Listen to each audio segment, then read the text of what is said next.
all make choices. But in the end, our choices make us. So choose wisely. Subscribe to It's Erik Nagel wherever podcasts are found. And leave a positive review, won't you kindly? I haven't put anything out yet because of it, so this weekend I'll take it all apart when it comes because I want to use my deck. Yeah, hey, Gittles? Yo. You buy your computer there? No, I'm not. I'm like literally in front of it. Can you see me? Like, I'm in front of a computer. No, I'm not near my computer though. This is all on my phone. All right. Ready? Yeah, man. Let's do this thing we call a show. Hold on, it's Thursday. I got a tweet. Got a tweet? I got one tweet a day so far. I'm working on. All right, nice. Bring that up. Yeah, trying to use Twitter. All right, we ready to start? Well, I'm gonna turn the volume off on my phones. Yeah, balls. All right, I'm ready. Balls. All right, we're all ready. Gittles, are you in front of a computer? No. It's Erik Nagel. And it starts now. What up, my Nagel? What up, my Nagel? What up, my Nagel? What up, my Nagel? What up, my Nagel? Talking about George R.R. Martin, not writing. Talking Marvel versus DC, who's more exciting? Talking George Lucas's legacy, high-scoring centipede. Talking Gittle's new beef burrito recipe. Talking about Stephanie McMahon versus Sable. Talking about the Cybermen versus the Weeping Angels. Don't blink, the dialect's more deadly than you think. Talking summer ale, blueberry pale, craft beer, pouring drinks. What up, my Nagel? Deadpool 2 features Cable. Talking Funko Pop, celebrity signed a label. Talking online gaming, bitching and complaining. Talking E-Rock, kissing the feet of Matt Groening. Warner Brothers properties, Superman's a mockery. Weird Al concerts, Kevin Smith's debauchery. Rick and Morty fun zone. The Lego build team, can I have your attention? Possible Donkey Kong kill screen. What up, my Nagel? What up, my Nagel? What up, my Nagel? What up, my Nagel? Ladies and gentlemen of the universe, the next voice you hear. It's Erik Nagel.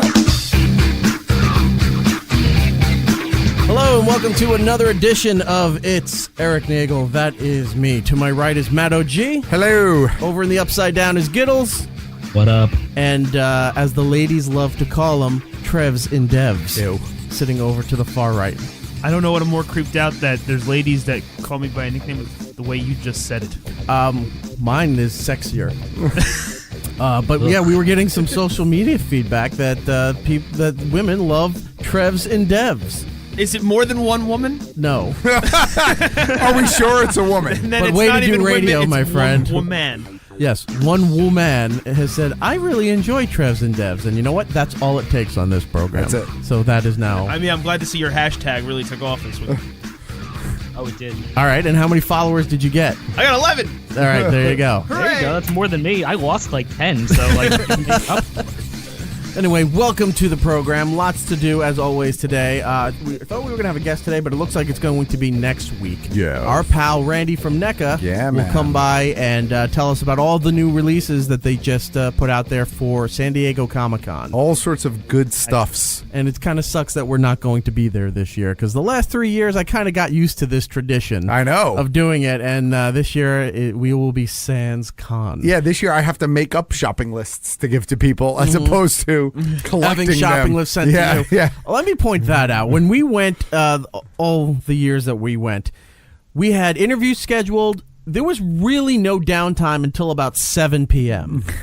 Because we'd get up in the morning. We didn't even have time for breakfast. We'd hit that Walmart that's really a grocery store. It's a bodega. Yeah, down in what they call It really National is. City, which is just a hop, skip, and a jump from Tijuana. Yes. So you go to the Walmart grocery store. We'd stock up the room with bananas and Pop-Tarts. trail mix bars and bottles of water. A cooler. Yeah. So the room would be fully packed for what we need to do, but we'd be running around because not all the interviews are in one place. You'd be in the Hilton and like, all right, we have an interview at 9 o'clock in this conference room. Oh, crap, now we got to go over across the highway and the light rail to the Hard Rock and do stuff with Nickelodeon over there. Right. Now we got to go back to the convention center, do some on the floor, go back over. So it was constantly running around. And then during the off time, it's like, hey, we got a 2-hour window between interviews. Okay, great. See you later. Matt's going because he has shopping to do. Not only for other people, for myself. Listen, I love you, Eric. I do. But I am not going to San Diego Comic-Con without actually spending time at San Diego Comic-Con. We did a lot of shopping on the floor. Oh, no, we always do. We may have tied some of those shopping experiences into interviews for the show. Oh, we always do. Funko, NECA, and a bunch of other ones. We do that all the time. But yes, of course, you got to do our own personal shopping. But what I'm getting at is the added layer and pressure that is on you for the shopping list that you have to fulfill as if you're Santa. Right. So I only guarantee people, generally speaking, I only guarantee people like one thing. And it's like, look, I know I have an interview at this booth, which increases the likelihood that I can get an exclusive. Give me your list, and if I can buy it, I will. That's it. Otherwise, you can give me a list, and I'll do what I can. Right. But in fairness, I have a network across the globe. What do you call them? Your informants? My ubiquitous clandestine informants. Yes. So words I don't know what they mean. Matt's a spy. Matt's a minor level supervillain. Yeah. So you work with Christy? Like, are you guys both undercover at the same time? So we are. So no, but I like there are different cons that I can't go to, but I know people that are going to. And much like they send me their list, I send them my list. Oh, you're going to Emerald City Comic Con? This is what I need. What's the dude from Game of Thrones that's bald with no penis? He has he goes, my little birds are around. Yeah. That's what I'm picturing right now, except I have a penis. Or hair. Although, if we shave your head, you would look like that. We could put the brown robe around you. You want to do that for Halloween? No! You totally should. I mean, it's not a bad idea. Come on. Or I'm afraid people are going to think I'm a monk and not get it. Or Doctor Who has the same exact character. We just paint you blue. There you go. And we do the same thing. People are going to think of the Matt Lucas character? No, not Matt Lucas's character. Oh. There was the other one that would give the doctor information, but he was like a double agent kind of thing. But he was blue and his head wound up in a box. First of all, being a man, you're talking about Tilda Swinton and Doctor Strange. That's what I thought you were talking about, the bald head or whatever. See, being a man of the flab, if you paint me any kind of one solid color, people are going to expect me to run through walls and yell, "Oh yeah." Oh yeah, they will. Oh. But anyway. So you're shopping in San Diego. Yes. There is one particular mutual friend of ours. We will leave his name out of this. Yeah. Where we know he gave you a ridiculous list. Yes. For shopping. Yes. And it's almost and immediately everyone knows who it is. And it's almost unrealistic to assume that Matt would be able to get everything on the list. Correct. But according to other people, failure is not an option, and this needs to be so. The added twist to last year was that texts were coming in. It's like, I also saw this. Yeah. So while he already had the list, amendments were being made while we were running around. Yeah. And I'm like, how are you going to get this done? And he just goes, I don't know. I've never hit 100% on that list, and I don't really care. But that person is generally speaking pretty grateful for whatever I do get. Of course he is. But I will say that I have added a rule to my shopping list for people. Is there a contract you need to sign? There is an agreement. You do have to agree to this. If you're asking me to buy something in excess of $50, I expect at least interest. I expect $50 up front. Yeah. If it's $100, $50 up front. If it's $200, I expect something up front. Beyond reasonable. I wouldn't actually send you out there without money. No, there are some people whom I don't want to be in debt to you. I don't want to. Well, it's not in debt. It's a lot of people ask for certain things, and sometimes it's difficult to obtain these particular things because they're con exclusive. So they sell fast, or they only have an allotted amount per day. Yeah, but that's not what I'm talking about. Like, hey, I need you to get me like $500 worth of stuff if you see it. Right. Yeah. But I'm not going to give you most anything. Most people don't give him. Won't give you the money up front for something that you may not be able to get. If you say, hey, look, I got these things, they do come to the table and say, here's the money I owe you for those things. He's saying, help me out here a little bit, because if he gets the money up front, it pays for his things.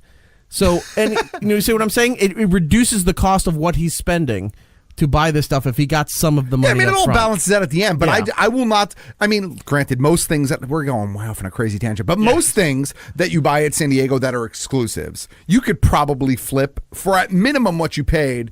And maybe a little bit on top of that, right? But but I only have so much money that I have liquid, to spend at any one time. Yeah. So if someone sends me with a $300 shopping list and gives me no money up front, chances are they're getting nothing. That's what I'm saying. I just find that rude, right? You're getting free stickers and one of those shirts with the free press from the Adult Swim on the green. But I do the same thing. Like if I ask someone, "Hey, look, I know you're going. Can you get me this stuff? I'll send you $50 now. If there's a balance, let me know." Yeah. But I do the same thing. I'm just saying, in today's world, we have Zelle and Venmo.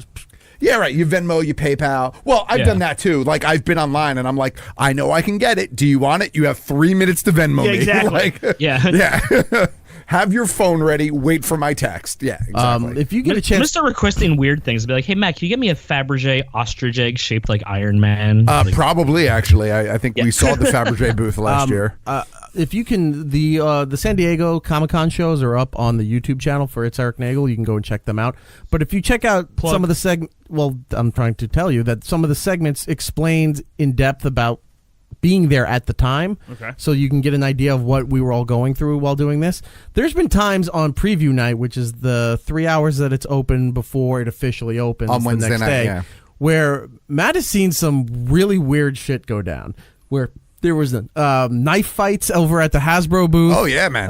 There's stuff where cops come running in. There's people throwing stuff. It gets hectic. Hasbro is one of the worst lines ever.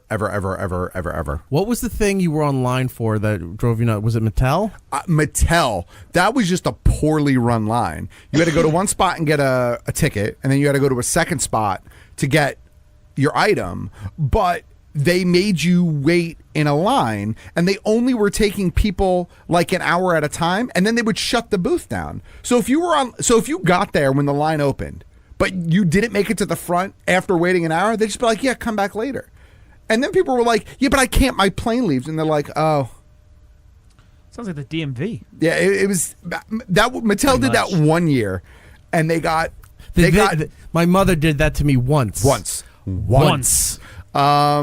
yeah, I'm glad everyone got the reference. San Diego is it's so much fun, but it's a complete and utter shit show. It is. But it's our shit show. It is. I'm gonna miss it. So many people have been asking me, "Are you going? Do you have tickets yet? Where are you staying?" And it's like, not this year. Well, when we hit Powerball, that's it. It's on our list of things to do. To own San Diego. No, but I mean, yes. I got an email the other day saying that my press pass was confirmed. Oh. You know what? I don't have that. I don't have that email anymore. Damn it! Oh, I went in before that, and I changed it to my personal email from that other email. Yeah, I'm gonna have to see if I can still get to it. But anyway, if we win the Powerball, not only are we all going with first class accommodations, we are hiring a B team. Well, listen. So hold on. Here's the B team. Yeah, we do our lists. Well, we'll schedule the interviews that we got to do, but we'll do our list. We're hiring shoppers? Is that what you're saying? We are hiring shoppers. And I got a guy. Except for the ones that are where we have to do the interviews. Right. We'll do that. But for the other ones, here's everything. You need to go to the Titan Vinyl booth That's for me. right. You need to go down to Artist Alley and get some sketches for Matt. Gittles has never been to San Diego Comic-Con, so somebody needs to go. He needs a personal shopper with him to carry everything that he's going to go to Tamashii Nations. I need a Samurai Proto Boba Fett and figure. Then we send the audio back to Trevor in New Jersey. Exactly. You know, it's gonna look like that scene in Dumb and Dumber where they're unloading the Ferrari and he's like, "Here you go, here you go." And he's just handing out the tip money. Listen, this is what I'm going to say. We're not going to San Diego, but we will be at New York Comic Con. We are. We will have a presence there. I'm waiting. 75% of us will be at New York Comic Con. We're waiting. I filled out the thing for you, so I'm waiting for your thing to come through. I know I'm going. Thanks. You know what? I'm going to make a note to double check. I know I'm going because I just spent $1,000 on a booth, so I know that I'm going. Oh, well you done. know where? Did you get to pick the location? Or I didn't, but I know my booth number already. But I don't. I know it, but I don't know it. Yeah. It's next to the hot nut stand. No, it's in a pretty good spot. It's actually very close to where it was last year. The ladies' room? No, that was 2 years ago. Was the ladies' room? Last year was close to. You laugh, but they were right in front of the ladies' room. Wait, first of all, I've worked some events in that location before for my radio station, and the ladies' room's fine. You meet a lot of nice people. Not only that, it was the absolute best spot to be because you had a captive audience at all times. Because they were on lines for Toy Tokyo. They were on line for Toy Tokyo or the bathroom. The men's room got jacked up, so there was a line there. We could just yell at people all day. Yeah. It was fantastic. And that's where Kevin ran into Doctor Who showrunner. Oh, yeah, Steve Moffat. Steve Moffat. Walked by, He's yes. walking by, and I go, oh, my God, that's Steve Moffat. Kevin just did a, Pepe Le Pew disappears, or something on Looney Tunes disappears, and you just see, like, the pins and the smoke in there. Kev walks over and goes, are you Stephen Moffat? And he was very nice. He's like, hello. He's like, can we take a photo? And Kevin just holds the camera, didn't even wait for the answer. And the guy goes, yeah, sure. Yeah. And then he said, thank you, sir, and walked away. And Kevin goes, I got a photo with Steve Moffat. I'm like, I know. We just told you Stephen Moffat walked past. So next week we have Geek Stuff has a booth. All right. So, which means, I have a home base. So it'll be fun. And so you got to come there and ask for Gittles. That's what we do. If you go there and ask Kev if he's Gittles, that's totally fine. If you show up at the booth and you ask me if I'm anybody other than me, I will throw you out of the booth violently because I'm tired of being asked if I'm other people. And then people You're walking gonna be away like that kid being pushed down. I hope you get asked. You? Oh, people come in the booth consistently. I know I'm setting myself up, and that's fine because it just means I get to throw people out because people think I'm joking. People come into the booth consistently and say, "Hey, are you Big Kev?" And I go, "No," and they go, "Oh," and then just walk away. Oh, I didn't know. Oh, that. It happens consistently. I hope and pray now that someone comes in and asks if you're Trevs and Devs. Yeah, and I will. I'm telling you right now, I will throw you out of the booth. I hope they come in and they're just slightly wrong. Like, is this Matt OC? I might let them get away with it. Matt or OG. If you don't say that to me, you're out. Get out. Well, moving on. on. Before we get into more serious topics, we're going to do a little consumer intervention here for you guys. Uh-oh. Because it's snack time, everybody. Yay! So we got a bunch of things hold for on. you. Let me get my chips. We got something for you to try. Okay. I hope it is because all I just saw you do is reach under the desk. Yes. I got something for you to I try. got a handful of something for you to try. Hey, before we get into that, was there a story that Trevor was telling us a story about talking to Gittles? What was going on in your apartment, Gittles, with ants? Oh, I had some ants in my room because I eat snacks late at night and then sometimes forget to put them away, and then I wake up and I'm like, oh shit, there's ants because I live on the first floor now. I've always lived on the fourth floor, so they would never make the trek. So now they're like, oh shit, like we're right here, like we can just come right in. That's not exactly how it was like brought up at first. It was just like, man, I got these ants everywhere. I don't know. So when what am I going to do about these ants? So let me tell you, I have ant issues as well, and it's not because of food. It's just because of this time of year we get ants sometimes. This roach and no. ant I want to tell you, it's boric acid. Yeah, no. Borat acid. That will kill them, nice. and that's all fine and good. But if you want to have if you're a sick and twisted individual, they sell this stuff. It's like a gel, and it comes in a little like syringe dispenser. Mm-hmm. You make a little line of it like by the window, right? And you walk away, and you come back an hour later, and there will be 1 million ants. Because it draws them all out from everywhere. And then you come back an hour after that. With a vacuum. And they're all dead. Oh, wow. It's amazing. Yeah, mass genocide. Matt's really happy. I am. I appreciate insect genocide. The only thing I hate more than ants is spiders. Ugh. Yeah, exactly. Look at this shit. I bought this shit at the discount store. I think it's something else because the label just comes right off. It's Elmer's glue. I was going to say, it's really just mustard. Elmer's glue. It's mustard. Like, I'm going to catch more This is the dumb guy. That's dangerous. They're like, this is the dumb guy that buys all our expired food for $1. Yeah. Sell him the glue. This is the guy who buys all the electronics with quotes on them.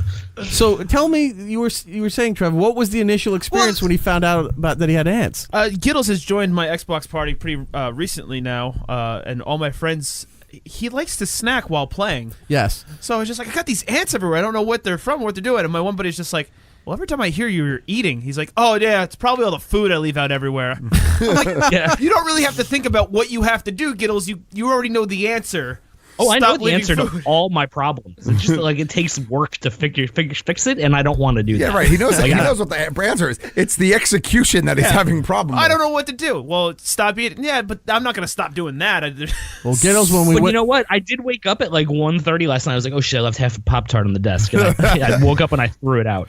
Gittles when he wakes woke up, it was on the other side of the room. Gittles wakes up. Gittles wakes up. It and was there's trying just to a get bunch under of the ants door. carrying the Pop-Tart. They all stop and look at him like, uh-oh, we've been caught. Like, oh, shit. He's awake. Damn you, ants! Gittles, you see nothing. Ants trying to Jedi mind trick him. I had the high ground. This is not the Pop-Tart you're looking for. They're moving in a pattern to hypnotize them back to sleep. Like they had glue traps, but I knew I'd get stuck in it, so I didn't get that. And then they had the other Or old stuff that was like socks. the spray. And I didn't want to have to not be in my room for like 8 hours, so I just got this powdered boric acid. Well, I'm just glad he didn't get like a fogger. You know, Well, that's why I didn't get that, because of that reason. Those are terrible. And they leave powder everywhere. Those don't get a fogger ever. Buy the gel. Kill them all in one. Okay. I'm going to try this. Like right now, I'm just going to drink it. All right. Chug. Don't do Give that. us a consumer review. Tastes like death. Tastes like burning. Yeah, it tastes like burning. He went for a consumer review, and he's reviewing coffins now. Well, like I said, it's consumer time here. We got some snacks for everybody.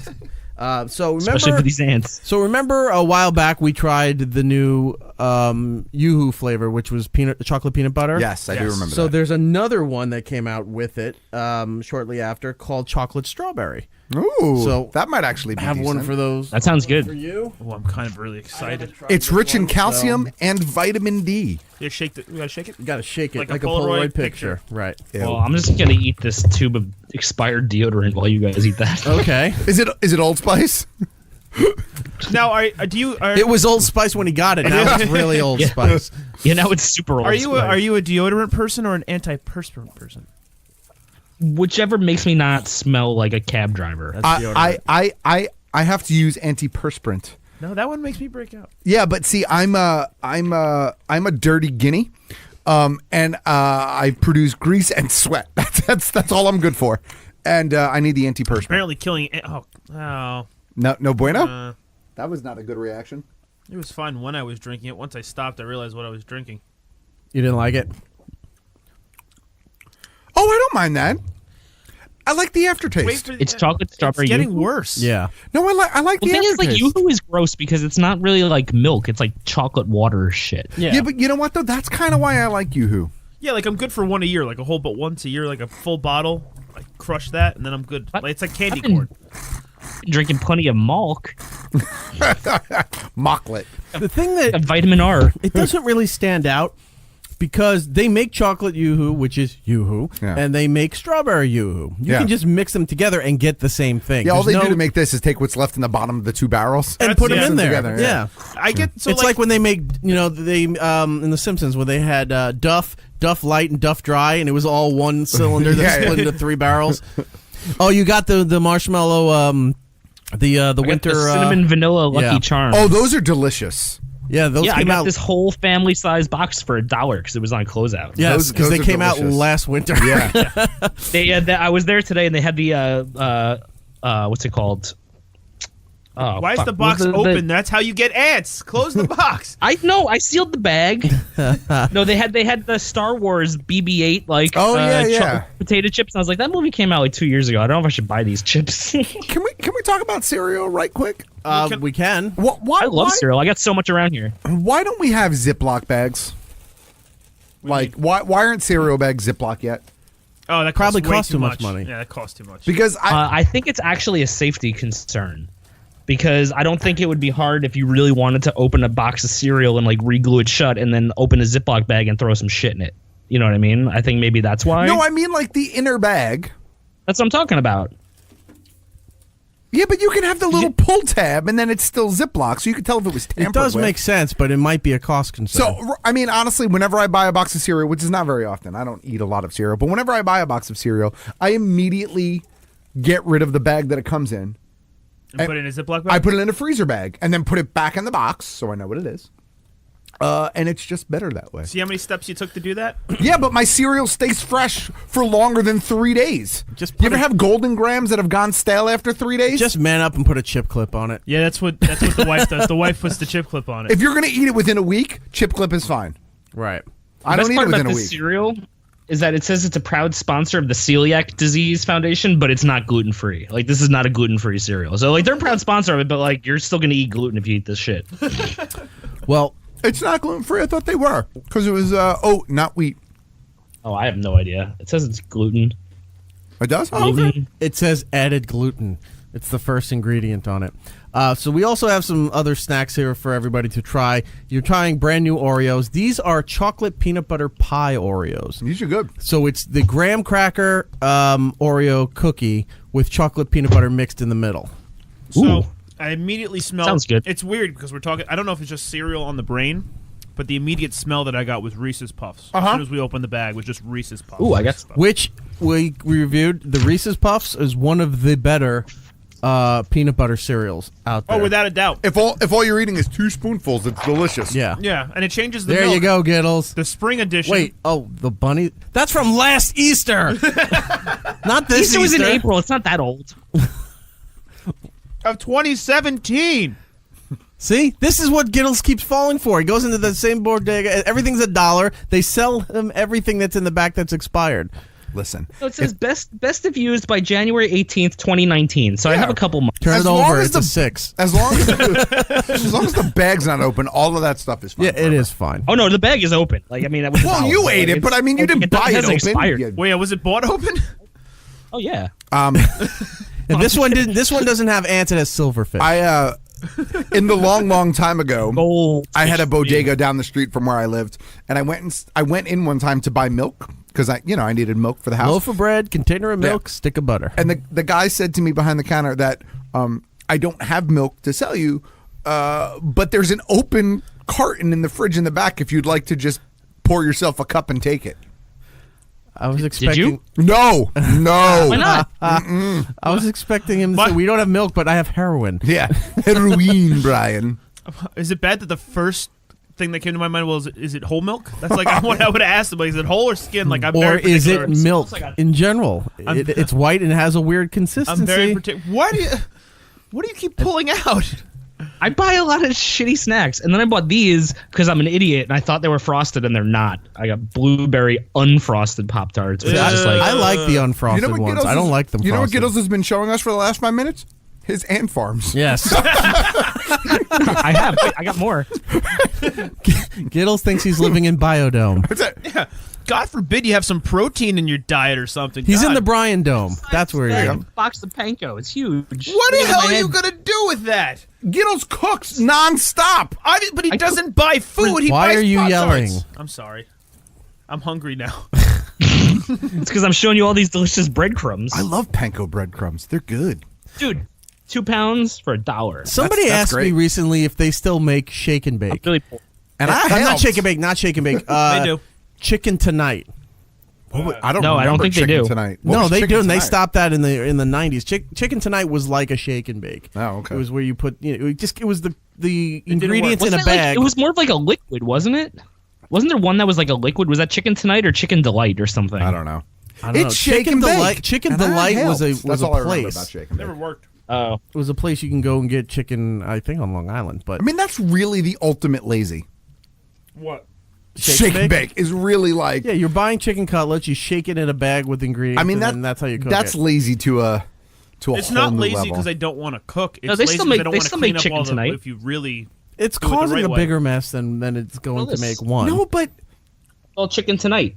They still make it. Oh, I thought it was a mix, like a shake thing. It's owned by the Knorr brand now or whatever it is. Knorr's. They make those chicken noodles that I love. The chicken and rice chicken noodles. Those I buy are I like the delicious. dried Knorr mixes. Right. For like the Alfredo or like the ranch dip. Right. Very good. Very good. Well, here's the thing: if you want shake and bake and you don't have shake and bake at home, all you do is get a little flour, some panko, and spices, and just shake it up and then throw it in the oven. It's like really easy to do. Yeah, you don't need right. You don't need to buy this stuff. Again, back to the Ziploc bag. There you go. All right, let's do the reviews before we can do the last thing, and then we'll move on. The Yoo-Hoo, where are we at with this? I didn't mind the Yoo-Hoo. I thought it was okay. While drinking it, you're like, oh, this is Yoo-Hoo, this is Yoo-Hoo, and then you get that taste of the, the little strawberry candies? Yeah. That's on, like, your great-grandmother's coffee table. Ooh, I There's love no those. brand. You don't see anything. They're just wrapped in a wrapper that looks like a strawberry. Yeah, I love those. But they're partially open, so they're stale. Yeah. That's the aftertaste. All right. Were they in Gittle's house? No, because there was no ants. Exactly. All right, not a fan. I'm going to go thumbs down on that one. I'm going thumbs up, so. I'm not a Yoo-Hoo fan to begin with, but this just tastes like the two existing products mixed together. Yeah, but that's okay. okay. It's okay, but I don't give it any kind of props for originality, and trying a new flavor. It's just you took two existing flavors and mixed them into one. What did you think of the peanut butter pie Oreos? Those are dangerous, and I don't want them anywhere near me or my home. Okay. 2 thumbs up. All right. They're delicious. I thought they were delicious, but too. I would eat the entire package in a single sitting. Yes, they are dangerous. If you had a big glass of milk and that's going to ruin your evening for binge watching television. But only one glass that you got from the bodega down the street. That's when I just put on sweatpants and just accept my fate. Like, it's over. Going to the bodega to get a cup of milk. I'll be right back. Now, the final product I want you to try is I got a sample of this about a month and a half ago. It was a little sample. Remember when they used to give you samples in the mail? Yes. I had one sent to me. Finally, it came out in the store, and I picked it up for you guys to try. So, do you like the cookie Nilla wafers? I love Nilla wafers. Okay. Yes. Would you like Nilla wafers in cereal form? Maybe. Well, all right. So here's what's the other flavor? Is it just Nilla wafers in cereal, or is it a flavor? Hold on. I'm breaking it down. I'm gonna tell you a story of a fat kid. So Nilla wafers makes mini Nilla wafers. Have you ever seen the mini ones? They're only about that big. They're about the size of a nickel. Yeah. But they're thicker. Yeah. Yeah. So I would on occasion buy the mini Nilla wafers and put them in a bowl with milk and eat them like cereal in the long time ago. That's nothing wrong with that. Should have copyrighted it. So if that's what you're about to show me, if that's what you're about to show me, been there, done that. No. Well, this one. So, all right. Picture Nilla in cereal form. Okay. But then add the deliciousness of banana pudding. All right. Now that kind of. I'm sold. All right. I'm not sold on this. I am lost on this. All right. now. This one. That is a ridiculously huge All right. box A. So, I know. So here's the thing. And because that's new, and then they have golden Oreo cereal too. All right. So I don't like banana pudding Nope. in general. Bananas hit or miss with people. I like banoffee pie. I don't love like banana banana flavored things. I Like, love I'll eat banana pudding. I love bananas Foster. I love all that stuff. Banana Well- ice cream's great. Well, so well, I like banoffee pie because it's made with actual real bananas. And I like real bananas. I like a good peanut butter banana milkshake. I feel like this is going to lead you to saying, but I don't like banana pudding. I You don't like would banana like pudding. what we do at our ice cream shop, Matt. We do pie milkshakes where we make banana cream pies and we put 2 slices of it and blend it into your ice cream, so it's like a pie milkshake. Do you call it the Fozzie Bear? Because if you don't, you should. No, we should. That would be a really good idea. And you, Waka waka. I was gonna say, that's when they tip you the $1, like Yeah. Cold Stone Creamery. You got to go Waka Waka. Right? Because it was a banana cream pie. Isn't that what Fozzie always I think threw you're at right. people? Was it nice One banana cream banana pie? Cream pie, and the Yeah. guy would fall down the stairs on Sesame Street. So anyway, so it's little mini Nilla wafers, All right. with some marshmallows, little tiny marshmallows Okay. mixed in with it. I'll try it. So the way to do it is first you smell the box to see what it sounds. Isolate that. Smell the box, see how it smells, and then you base the taste and the smell together, and that's how you determine if it's good or Oh, not. based. I thought you said based. No. Basting in this thing. So smell it. Okay. Are you a banana fan? Yeah. Okay. I like a good banana. I like potassium. There's only one fake banana thing that I love. Pudding. Banana runts. Yeah, Ugh. they are good. Banana runts are I amazing. don't mind like once a No, wait, I banana don't like Laffy banana Taffy. See, I don't think I I throw like those on the banana floor in the flavored movie things theater. because of banana runs. You're creating Like, jobs. I think Eric. banana runs ruined it for me. Take some more. No, I don't want more. Did you take He'll the, eat the took the whole- cookie and the marshmallows? Yeah, I don't like it. Did you take the marshmallows? I did. All right, so you got one of each. It tastes gross. You're not a fan of it? It tastes it's so close to having that runt taste, but it's got this crunchy, textury thing going with it. That's the vanilla. Yeah, I'm not feeling it. I'm not feeling it. I'm gonna go with it tastes like a cereal form of the banana Laffy Taffy. A little bit. A little bit. That's very artificial banana tasting. I don't think this is a real banana. No, I get it. I don't think. I'm not a fan of those. I don't think the marshmallows actually have any flavor in it. No. I think it's all vanilla. I think the marshmallows are supposed to give the taste or the illusion of cream, like a banana cream, but the banana flavoring I think is really in the actual Nilla puff. Let me taste the marshmallow solo. God, these are worse. Oh my God, I think you're right. Yeah. Right? Yeah, These are worse. The marshmallow's supposed to give the creamy effect to it, but the banana flavoring is really in the puff. Plus the ratio's all off. If you want to try to get this and try it on your own, it's made by Post Cereals. It's only available at Walmart. Do you know what that marshmallow tastes like to me? Every other cereal marshmallow ever made. Yeah. Right. It tastes like a Lucky Charms marshmallow. But the way it combines with this, I think, gives the creamy flavor to it. Yeah, the banana's definitely in the Nilla. I think that's heinous. All right. So that's a no-go for Matt. Pretty mixed. No, I wouldn't buy that and actually have multiple bowls of it. All right. Like, what if you were making a banana cream pie? Like, if you put that on top of it, would it be good? Like, if you, I think you just get regular Nilla wafers and put them on top of it. At that point, you have the niceness of the real banana. Just crunch up some Nilla wafers and put it on top as a garnish. You want to what happens if we did? Well, what if you made the crust out of that? Yeah, I'm just trying to think of different things to do. Was that food processor? A little bit of butter, make a crust? Is that how that's pretty much it. Like I watched Chop this week. 0.27 pounds of butter and about 0.45 pounds of graham crackers. But who's counting? That's an actual recipe. I just learned something. Yeah. Well, there you go. Those are some new products. I have people make my pies for me. Gittles. No, I mean, if you get we're lucky in my household because I like to cook. I am very good at cooking. Not to pat myself on the back, but I'm pretty good at it. And my wife likes to bake, and she's a damn fine baker. So between the two of us, you're good. It's harmony. Yeah. I mean, I'm the same. Yeah. Well, you got to try some new products here. I did. I'm glad you guys. It's one of those things, though, where now the Yoo-Hoo's in front of me, and I'm going to keep trying it, even though I said I don't like it. Yeah, I said I don't want any more of the Yoo-Hoo. You have self-control. I do. I'm trying to. I really dislike him so much. I've been getting up at 4:30 in the morning to go to the fucking gym. I don't want to blow it on a. I've been getting up at 4:30 in the morning to go to the fridge. It says 100 calories. It's only 100 calories. That doesn't mean anything. Well, then why would they put it on the box? On the way here, I had 3 hard-boiled egg whites and some bell pepper as my dinner. I'm not eating fucking a whole thing of Yoo-Hoo. Well, we already ruined it with Yoo-Hoo Oreos and banana. The Oreo, and you know what? I did eat the 2 Oreos, so that's my cheat for today. Was the 2 Oreos. We're slowly killing Matt, apparently. We are. Moving on. Movies. This water Lots is going delicious. on. That is. Lots going on, not just movies that are coming out, which we'll do in the next segment, but movies that are out right now. Gittles went to go see Upgrade, which we talked about last week that he was going to go see it. It was one of those movies that just kind of snuck up on us out of nowhere. You didn't really see any promotion or not on TV marketing at all. for it. No. And then all of a sudden everyone's like, we're going to go see Upgrade. Anybody seeing Upgrade? Because it opened up this past weekend.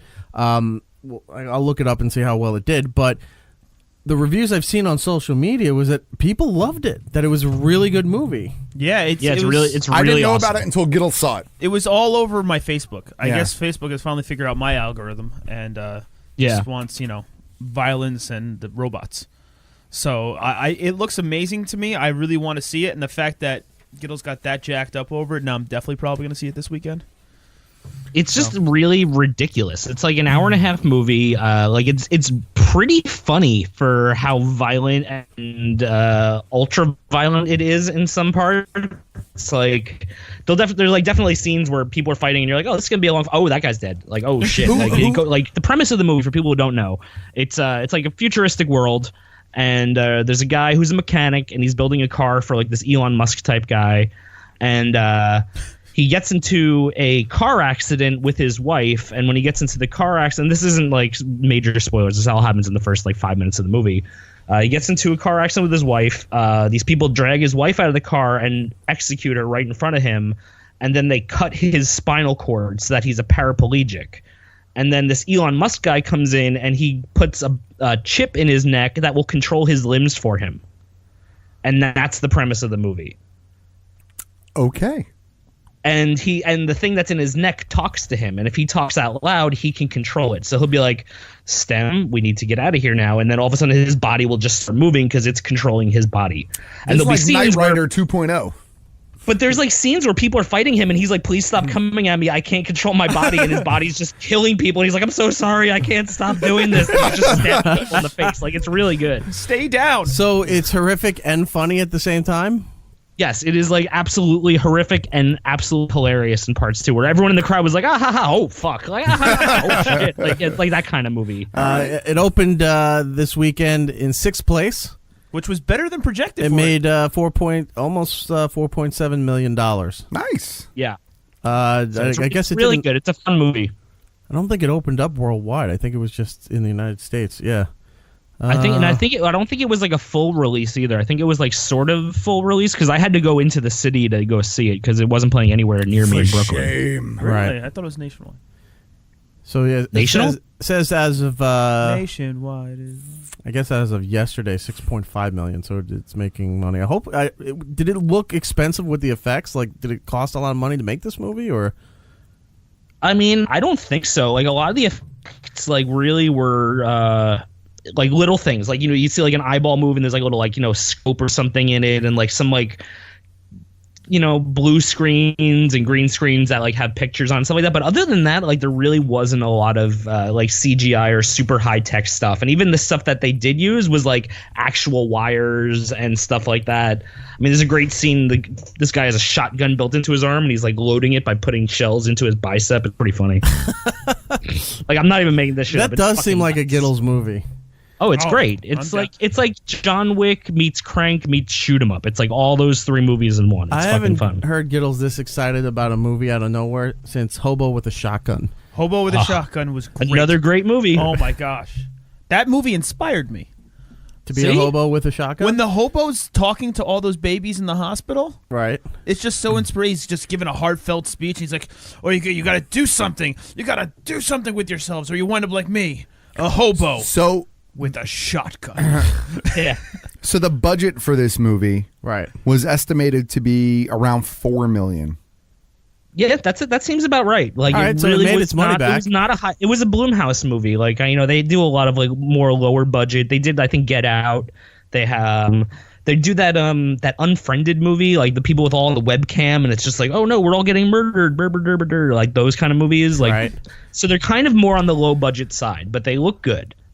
All right. Like, this movie looked great. Like, I thought the budget was at least like a $10 million more than that. A profit's a profit. Yeah. Yeah, why not? I'm more interested in that than Book Club. There you go. I think I'm more interested in that than Solo at this point. Yeah, definitely. 100%. And I'm not knocking Solo. I just don't know if I want to go see it in the theater. I'm thinking about it, but it's really good. Well, I know Gittles didn't like it, but I thought it was really good. It's a lot of fun to see on the big screen. That's what I'm saying. Like, I just kind of want to say I saw it on the big screen. Well, Matt and Gittle saw Solo. Tell us about it. I liked it a lot. I thought it was a pretty action-packed, fun story. I think it was lighthearted where it needed to be. I thought it was serious where it needed to be. I think Donald Glover did a fantastic job as Lando. The kid who played Solo, I know he was getting all sorts of shit, but he was a pretty good Solo, I thought. I mean, look, no one is going to be... I actually thought he was a little better than Donald Glover in a way. Oh, really? No, I thought Donald Glover was perfect, especially as far as capturing Lando. But see, like for me, it felt like he was trying to be a caricature of Lando. Like, that's how it felt to me. Like, I don't know. I felt like young Solo felt more of like a young Solo. I don't know. I mean, Lando is, even when we first meet Lando in the original trilogy, he's so kind of suave and pompous and full of himself. And Solo sort of sets it up that he's already at that point. And I don't know. I just got the impression that, that's just who he is. And you also get the impression that it's sort of earned. Like, he's earned that reputation, and so he plays to that reputation. But I really liked the movie. I mean, there was a huge spoiler that I managed to avoid. And I'm glad that I did, because I was utterly shocked when I saw it. And I'm excited to see where it goes. I'm not gonna give it out at this point, but I was not able to avoid that spoiler because all of a sudden it just showed up in all my timelines. I was like, oh, okay, I guess that's happening. Yeah. The problem with that is that spoiler angered me because I didn't watch the cartoon, so I didn't know the story of how that person came back. Okay, but here's my argument to that though. I feel like when they do these things in the movies, you don't need to have seen that stuff. Like you don't need to have seen the cartoons to understand why he came back. You don't. But the last time I saw him, he was dead. So I don't understand. No, the last time you saw him, he was cut in half. They never stayed. Yeah. And look, it's a science fiction movie, first of all, and it's a lightsaber, which without getting into the nitty gritty, surgically cut. It's sterile. It's sterile, and it cauterizes the wound.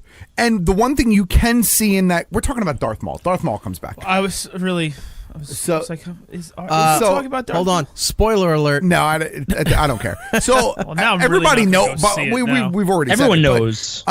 But the one thing you see in when he appears is you could see that he's got a robotic bottom half. So yeah, granted, you don't know all of that backstory that they've kind of explored in the animated series. Darth Maul, sex machine. But you don't need to. Like, I feel like you don't need to. I think probably, if it gets, it's supposed to be a trilogy. If it gets the second movie, if it gets the second movie, I suspect they'll talk a little bit about what happened to him and they'll flesh it out. If you already know some of that stuff, yes, from the animated series in his pants, I don't know, it's cool, but I liked it. So Solo's supposed to be a trilogy. They signed him for 3 pictures. Wow. Okay, so we'll see. All right, we'll see. Well, let me ask you this. Go ahead. Oh no, I was gonna say for me it's like I didn't like it, but I didn't hate it either. Like I left and I was like, okay, that was a Star Wars movie, Like there was nothing about it that really was yeah, that was the defining moment of this movie, or like that was this part of this movie. It was like, okay, well these are all stories they told in the original trilogy, and now we're just seeing it happen. So to me, like I thought Rogue One, as a comparison, because it was like a standalone movie kind of, was just better because I didn't know the characters. Like, I didn't know their fates. Whereas this, like, going into it knowing their fates, it was hard for me to be like, oh no, they're in danger now, Like, it was really tough. And I think that was my biggest problem with it. But I understand that, but I think a lot of movies have that problem. Like, the main character's not going to die. You know what I mean? Like, you're like... But it's like you really know he's not going to die because you know when he does die. Of course. and you think of, like, the most ridiculous things that are going on, and you're just like, man, anyone who else is in that situation would die. Yeah. But it also just felt like there was a lot of, like, it felt like a lot of, like, just fan service stuff to me where it was just like, oh, when I take this money, I'm going to go open the biggest cantina bar I can. Or like, oh, there's this big heist going on Tatooine. And there's, like, it just felt like a lot of... just nods to the future films, which I totally get because you're supposed to. It's a Solo movie, but I don't know. To me, I was just like, meh. Forcing it a little too much? I mean, there were two... there were two things in there that were like really big Easter eggs, I thought. They made reference to Terraskazi, which there was a game for, I think, the PlayStation 1. PlayStation? Or it was either PlayStation or PlayStation 2. Okay. But it was a Star Wars fighting game. It was like Star Wars Street Fighter called Masters of Terraskazi. Okay. And Terraskazi is like the Star Wars martial arts. And you get to see Emilia Clarke's character use it, and she references it. And that was kind of cute. You get a little nod to Aura Singh, which is a bounty hunter from the original trilogy. From the prequel trilogy. But it was nice to just kind of have that little nod in there. But if it passed you by and you didn't notice it, it doesn't have any effect on the story. What was that Star Wars game for the N64 where you were friends with Han Solo? You remember? Oh, Shadows of the Empire. Yeah. Anything with that guy? I never played that one. Talon Card? No. But that book is still considered canon, I believe. I don't think they decanonized that book. Oh. So, because that book actually was part of... Lucas actually collaborated on that book. Unlike a lot of the other Expanded Universe books, which when Disney brought it over, they said, no, this isn't canon anymore. That book, I think, remains canon. Okay. Let me ask you about the fan base. Sure. Because it's awful. I've been waiting to talk to you about this. Yeah, it's awful. So... fan bases for everything is just awful. So the Solo movie... Even though it made a lot of money, it did. Hold on, that's what I'm getting at. It underperformed based on what the actual budget was for the movie. people were saying, well, it made $103 million or whatever the first weekend. It's like, right, but it cost $450 or something like that to make. It was somewhere over $400. Yeah, the actual budget was around $250 to $300, but with advertising and marketing I think it was and all that, right? Yeah. So it didn't get what they were expecting it to be. Like, oh my God, another Star Wars movie. It could be pointed to a lot of different factors. That there's maybe. It was too close to another Star Wars movie that kind of got hammered by the fan base. It was right after the big month of Marvel movies that just came out, so it could have been a whole bunch of different things that affected why it didn't make the money that they were expecting. Yeah. All right, but a lot of the people online, at least, you would see people just trashing the franchise, trashing Star Wars, trashing and attacking cast members of the thing here. And it's not just, the geekier news sites that we're saying. This was showing up on, an extra, on Access Hollywood, things like that, where people were getting rid of their social media accounts and because of online harassment. And what's going on with the Star Wars fan base here? Are they turning into the Rick and Morty fan base? But see, here's the funny thing. Yes, to a certain degree, but here's the fun, and the Star Wars fan base has always been toxic. Jake Lloyd Wright, who played the very, very young Anakin, right? The Star Wars fan base was so critical of him. He retired from acting. He ended up in rehab for drugs. Hayden Christensen retired from acting temporarily after Return of the Sith and Clone Wars because the fan base was so aggressive at attacking him. And now, most recently, I forget the actress's name. Oh, but yeah.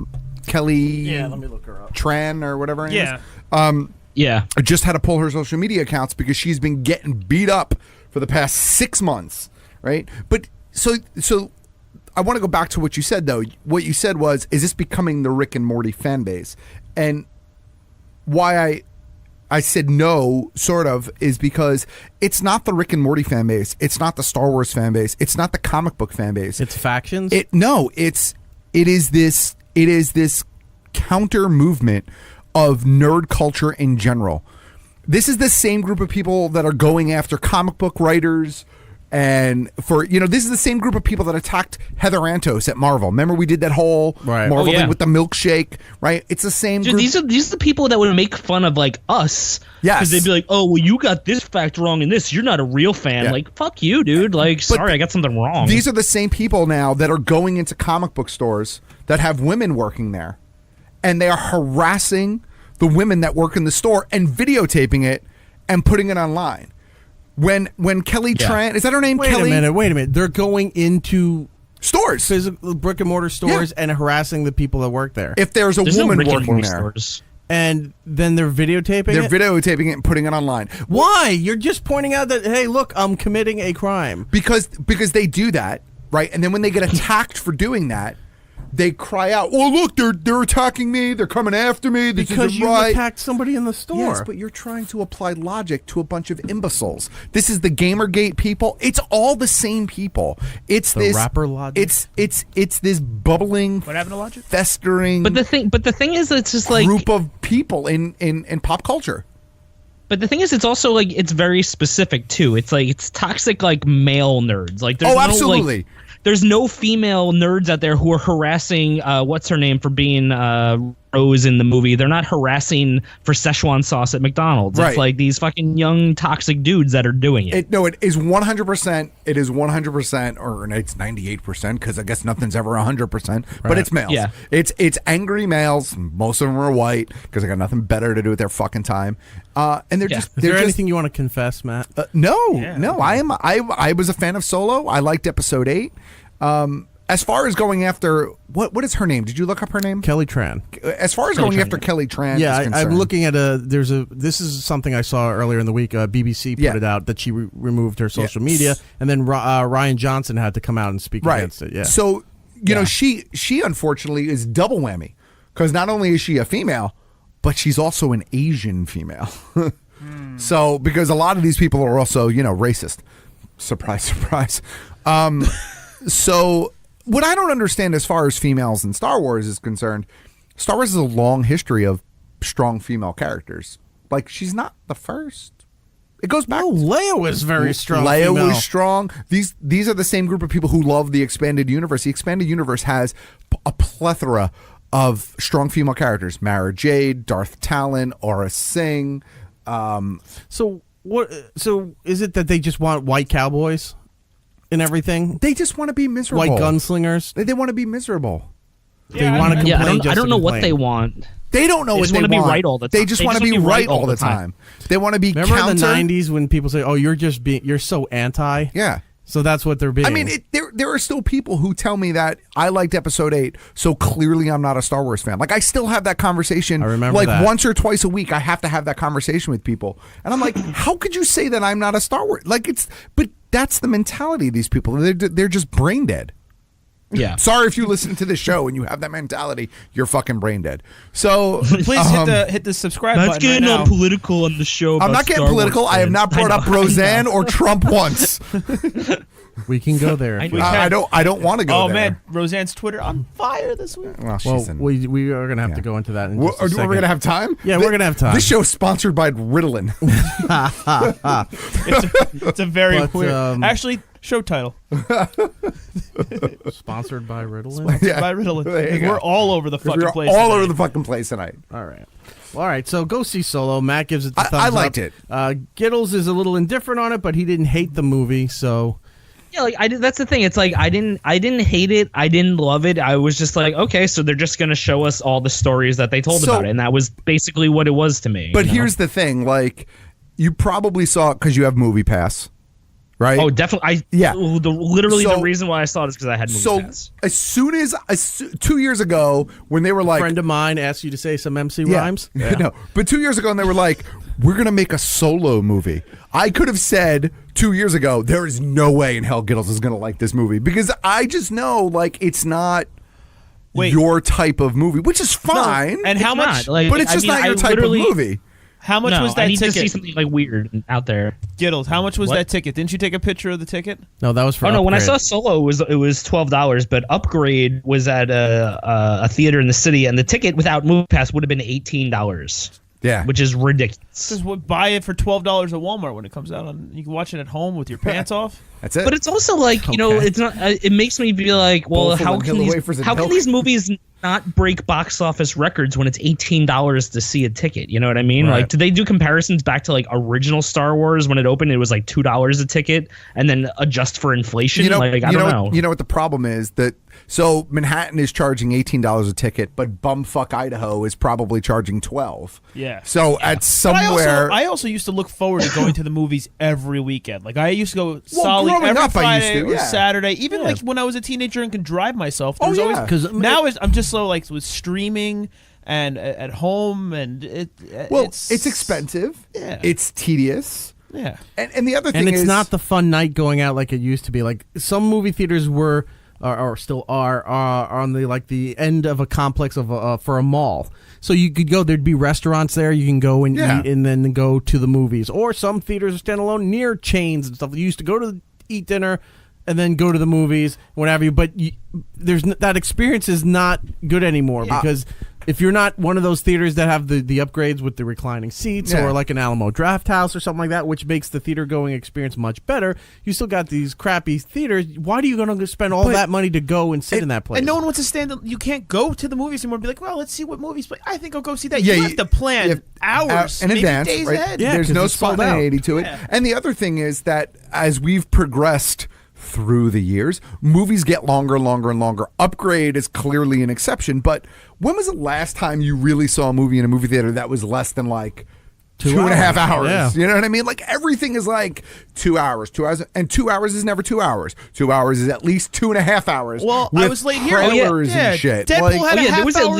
hour at least 25 minutes of trailers that I usually don't see at Brooklyn because the Brooklyn theater I go to is not it's not AMC, it's not any of those. So it's just like they only show the trailers for the movies that are going to come there. So it's literally 2 trailers because they only have like 2 screens. Right. So like I went to the AMC in the city and there was like 30 minutes of trailers. I was like, oh my god, when is this movie going to fucking start? It's only an hour and a half. Yeah. And I've been in the seat for an hour watching trailers. See, like I like to watch trailers, but there have been a couple of times where I've gone to do like subsequent screenings of this same movie in recent time. Yeah. And with the theater that I go to with the reserve your own tickets or whatever, reserve your seats, I know like movie starts at 3:15.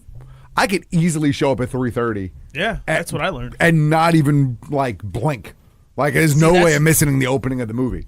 I love reserved seating. That's where I screwed up on this because the theater I went to is a theater I don't usually go to, and it actually had the reserved seating, which I could use with MoviePass, and it was the reclining seats. That's probably why it was $18. Awesome. Yeah. And but like the curved that's screen worth it. was really nice. The movie theater that's near this place here just refitted 2 smaller theaters to make them the Dolby theaters. So you go and you sit in this little recliner thing, but then there's like speakers and vibration stuff in the recliner to make you feel the movie while you're watching it. That I was like, I'd rather pay for that than the IMAX at some time. Of course. I would sit there and feel the whole movie as you're watching a Marvel movie. There's so much action going on. You want to feel everything and hear everything like behind you rather than see IMAX is great, but IMAX is also expensive. I'd pay the money to see in a nicer theater for a better experience. Well, and the money is also a reason. Like growing up, tickets were like $8. Right. You could go every week. Now tickets are $15, $20. I mean, I have stubs through AMC, so I get like that little convenience fee waived. But still, it's like stupid. Not all the time. You know. I've bought for opening weekends, and they don't remove the fee for me. If I buy it with my Stubs card, I've never had to pay the convenience fee. I buy it because Fandango includes your Stubs card, and it'll say we were not able to remove this convenience fee. Buy through the AMC app instead of the Fandango app. Oh, okay. Fandango. He always sounds like a villain from a movie. Fandango. Well, he was a wrestler. He was a wrestler that wouldn't wrestle because if nobody could pronounce his name right. Yeah. So for almost a year, he did not do one match. Yeah, they should have kept that gimmick going. That for was years. amazing, and people loved the theme song and what have you. What do you think of the speculation of Donald Glover becoming Willy Wonka? All right, so the first thing... I haven't heard anything about this. There's speculation, Gittles, that Donald Glover is going to be Willy Wonka. The very first thing I read... Oh, shit, I just heard about that. When I saw that article, it had nothing to do with Willy Wonka. Right. It was, why do we need now a third Willy Wonka? That makes sense. I like how you avoid the racism part there. Yeah, good point. I mean, look, I happen to like Donald Glover. I think Donald Glover is a great comedic and physical actor. I think he could pull off a character like Wonka. Yeah. You need to have that sort of Gene Wilder, Johnny Depp kind of... You have to have a physicality about you. Right. Right? Okay. You have to have good comedic timing, but you also have to be able to be serious. I think Glover can handle that. Yeah. We've seen it in his latest dance video. Why do we need a third Willy Wonka movie? Okay. That's where I'm going. Here, all right. So do you think it's going to be like the Willy Wonka we know, like either following the book or... it's going to be Charlie and the Chocolate That's Factory. what I'm getting at here. Yeah. Hang on. So the original Willy Wonka, classic, legendary movie. People loved it until they started getting into the PC culture age, where then they're saying, well, he's obviously a psychopath, and look how mean he is to the children and all that stuff. It's like, that's the whole point of watching the movie. That's how you should parent. We'll get to that video next. Right. So thank you.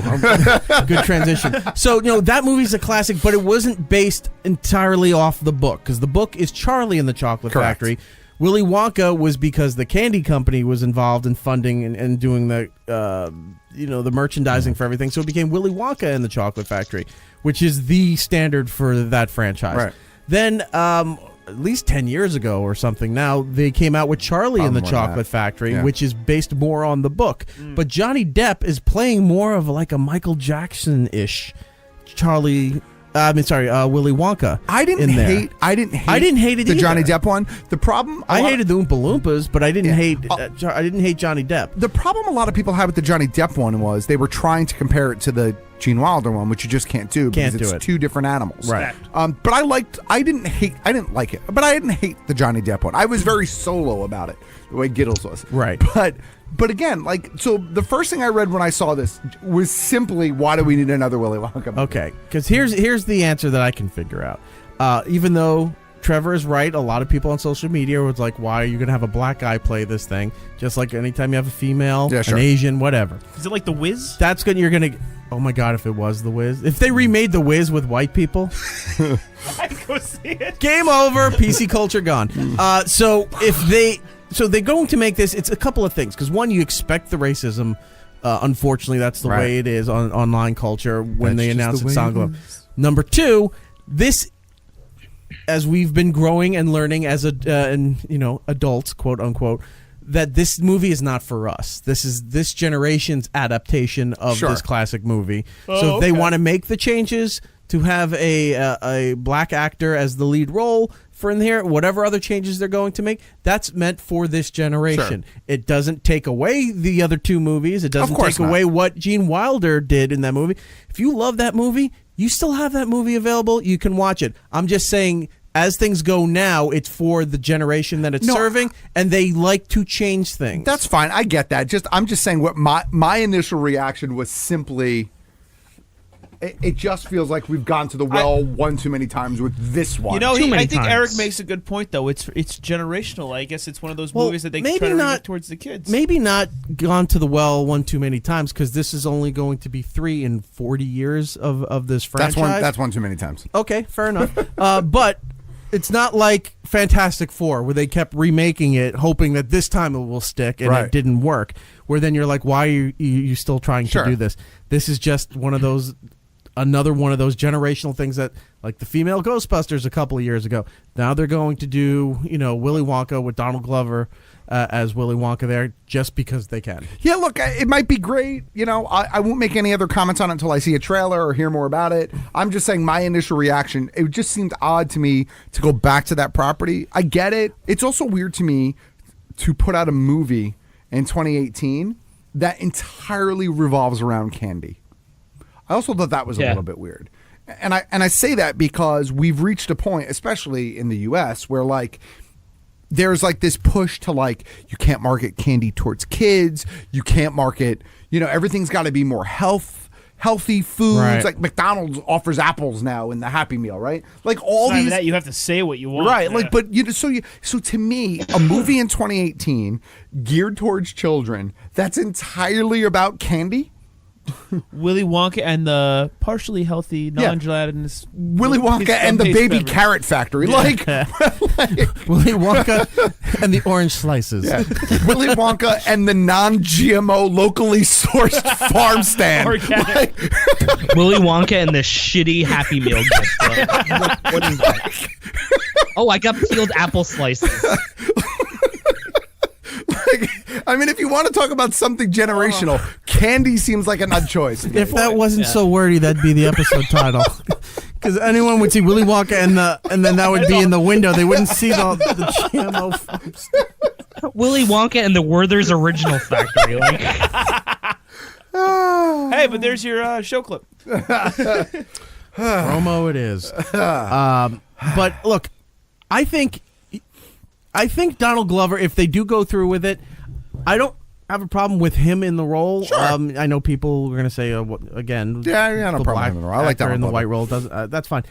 But he's got some of the traits where we've seen his diversity between the goofy, fun, carefree style that he can do from Community. We've seen the jaded, giving up on life, trying to survive in Atlanta. Right. We've seen Childish Gambino and how he does that. His stand-up specials are on Netflix. You can see him there. He's got the diversity where he can be the happy, cool, it's like, oh my God, Donald Glover, and then he can go like that, almost like the Joker kind of thing. Yeah. And they're like, oh my God, there's some evil coming out of that guy. Look, growing up, I think he'd be okay. Growing up, the boat ride in the original Willy Wonka movie scared the shit out of me. The LSD trip, it scared the shit out of me. I think Donald Glover is a good choice for the character. It just seemed odd it's to all me. speculation still too. Yeah, of course. It could be Terry Crews. I'd watch that too. In all fairness, I saw the movie. It was called Idiocracy. Motherfucking Gus's Gloop. It's like, whoa. He's just got his shirt off the whole time, but still has the top hat. That's it.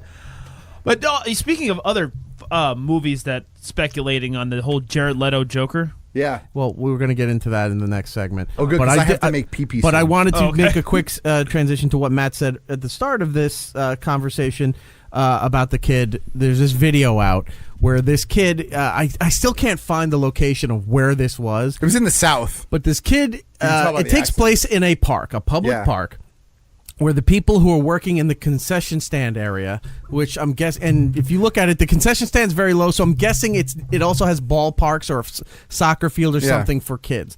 But it's a facility in the center of the park where the concession people were seeing these kids deface cars in the parking lot.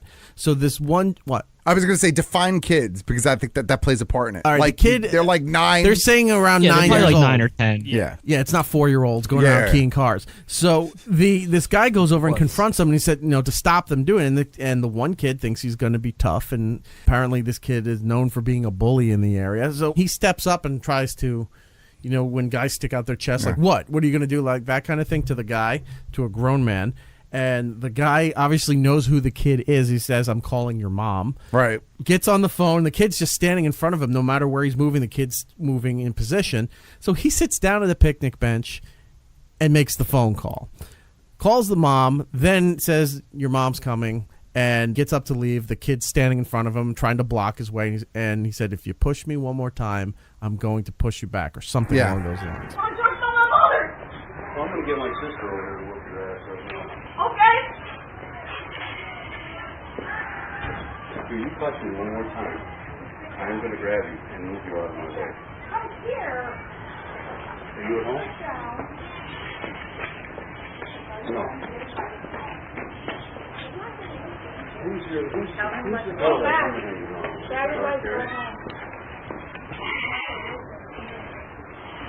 Yeah. What's the little brother's name? Max. Yeah, you better call his mom. You better call her before you come get it. He gives the kid ample warning. Right, ample warning. Enough warning where you're just like, okay, and for the listeners out there, what the kid was doing was basically the equivalent of don't touch your sister, and then you hold your finger 1 inch from her eyeball like, I'm not touching her, I'm not touching her, I'm not touching her for like 10 minutes while being putting aggressive. His chest out, and like belly bumping him a little bit. But I want to just make it clear, like the guy is really being pretty controlled in the face of a modern day Scut Farkas. Like, and he's trying to leave. He's trying totally to leave. Scott Farkas. Right, he's totally He Scut takes it on the Farkas. chin. Yeah, he totally the same way. Yeah. So yeah, the guy, and he's being praised too. If you see comments anywhere, they're saying that this guy has the patience of a saint, and he does. Because if this was another grown man doing it, this would have come to blows early on. So the guy is going to the, I guess, to the door into the facility. Finally gets around the kid. Gets around the kid. The kid follows him, says something. You can't really hear it. He just looks at the kid. The kid swings, wildly swings for his head.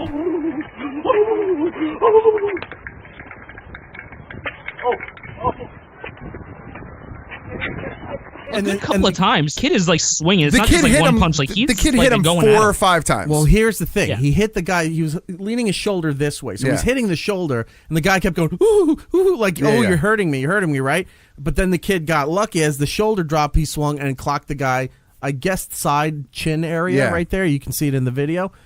And the guy just stares at him now, and now he's like, I've had it with this kid. So he doesn't swing or kick the kid.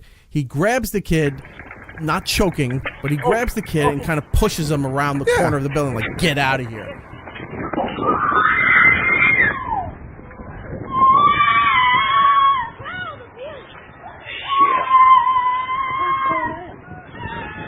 They are messing with cars.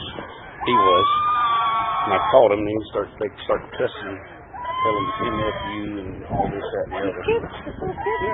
And then, so I told Sean, because Sean runs the car. Okay. So I told Sean, come out here and get this kid, because he just kept running around here and cussing me and all this. I said, you need to tell this kid to get out of here. So Sean came out here and told him to go. And he went down right where his bike's at and turned and dropped his bike and ran back up here and started pushing Sean. So when his face cussing and hollering at him.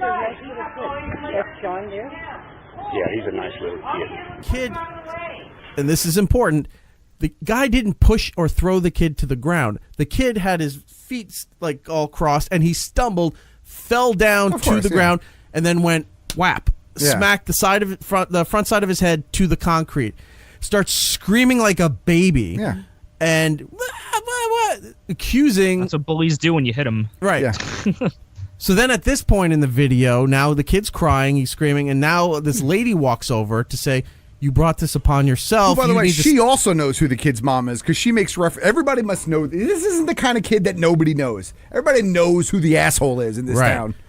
So she's now confronting the kid and says, he goes, you deserve this. You brought this upon yourself. He does the for people who like the Patrice O'Neal jokes. He does the face smush where he like kind of grabs them and just pushes. Yeah, He's like, you can't hit your woman, but you can grab her by the face and just push. Face smush. That's kind of what he does.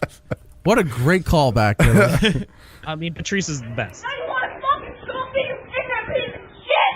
Hey, up and go home. You need to watch your language. You just fucking stop me and throw me on the ground! Listen, you all know what happened. You're a big shit! I saw the lifetime, right? I was standing there and I taped everything. Alright? This is not gonna... Fuck you and your fucking people and fucking child abuse! He fucking tried to choke me and throw me on the fucking ground! Fuck you, lady! Fuck you! You need to step back, son. Fuck you, you whore! You got some problems, honey. Yeah, you You got some big problems. Fuck you, too! You don't scare me. Go home and tell your mama you need some hugs. Because of him? So you had cops because of him at your house? You've had cops at your house because of him? So now the kid was confronted by the lady. He just screamed at her and then they just videotaped the kid as he's walking away. The kid can't do anything. He knows he's completely wrong, but he's going to play the victim like when you've all seen kids, no matter what generation you're in, when they test adults, they're like, "I'm going to sue you." Yeah. All right, sue me. Yeah. I'm still running over your bike right now. Right. Because you're being an asshole. Yeah, kids are assholes. This kid deserved it. And that kid, I could tell you, that kid comes from a family who doesn't know what discipline is. So it's one of two things. He either has absent parents, right, or he has parents that just neglectful give him parents. Yeah, or neglectful absent, or he has parents who literally just give him everything he wants, and so he's just spoiled and he thinks he can do whatever he wants. There's only two scenarios that produce that kind of kid. He's Biff or from the Back to kid's the Future. parents are like that, and he's just like reenacting how his parents talk to him. Right, yeah, type right. thing. It could be very well like all of those. The three scenarios, yeah. But look, he pushed the kid. He pushed the kid after the kid punched him 4 or 5 times. There's no way that kid didn't deserve to be pushed. Right. And I highly doubt that if the police were called, we don't know what the after effects were. I don't think the police would do much to this guy. Plus, it works in this gentleman and the park's favor that they had video of the thing, not the aftermath, everything that led up to it, and the actions that occurred, because this kid, could tell the cops or tell a lawyer, it's like, the guy choked me or he did this and that, and there's no real proof. It's a kid's word versus an adult's word. Yeah. And then it becomes difficult because then the park has to suspend this guy or maybe terminate his thing while the court case is going on. But now you say, look, this kid was getting out of hand. Here's the damage he was doing. Somebody had to step up and stop this kid. Right. And he started punching me, and you're allowed to act in self-defense. Yeah. Kid is punching him and clocked him in the face. All he did was push him away. Parents don't beat. Yeah, and when Eric was describing the video, I was like, "Oh no, Eric's talking about this video. This guy's clearly gonna throw this kid to the ground." I was like, "Okay, yeah, this actually was legit this time." That kid deserved it. And I will point this out before we go to break. That kid's cry was hysterical. It was. That's why I compared him to Scott Farkas. Yeah, it was like a children's Wilhelm scream. Yeah. Anyway, watch it again. Parents definitely do not beat their children. If you want to see if you want to see this video, it's up on our social media. Look for It's Erik Nagel on Facebook or on Twitter. The video. I mean, it's not that kid's fault though. Like the rest of his family, died when they drove off a cliff when they hit a banana peel, going, "O'Doyle rules! O'Doyle rules!" Oh no, it's just I see videos like this, or usually when I see guy hits kid, I don't click on it. Right. But I'm kind of glad you made me see that. But kids get away with too much these days. It's really simple. It all started when Johnny did A, and then Johnny did B. By B, my dad would have clocked me, or my mom would have had the wooden spoon against me. Like very rarely did you get to B. Yeah, because it's not, and it's not like my parents were strict. It was just stop being a fucking idiot. Yeah, don't be an asshole. Yeah. And you're going to get slapped up inside the head. No one does that anymore. No. Everyone gets a trophy. Everyone's the best. Oh, he'll grow out of it. Fuck you. No. It reminds me of the kid who wanted to buy Bone Storm on The Simpsons. And she goes, "Is this the game you want, dear?" I said, "Bone Storm, stupid." Stupid. Yeah. And she goes, "Okay, dear, we'll get this game. Buy one for Caitlin, too. I'm not sharing." Yeah, exactly. It's that kid. All right. All right. Let's take a break. When we come back, we got to do some updates on TV, movies, and the show makes an appearance in a documentary. Yes. We need to discuss that. So we'll take a break. We'll be right back. It's Erik Nagel. Eric, Matt, I think Gittle is in there too. Anyway, the show will be right back. Attention. Shameless social media plug. It's Erik Nagel is on Twitter, Instagram, YouTube, Facebook, and reluctantly, Snapchat. So follow, like, and subscribe. Would you kindly? It's Erik Nagel. He is back. Welcome back to It's Erik Nagel. That is me, Matt OG over there. Hey. Gittle's in the Upside Down. What up? And Trev's and Dev's on the ones and twos. I need an adult. Looking at Why? I don't know. Is Eric gonna throw you to the ground? Oh, stop being such an asshole, Trev. If he did and made the same exact sound. Jeez.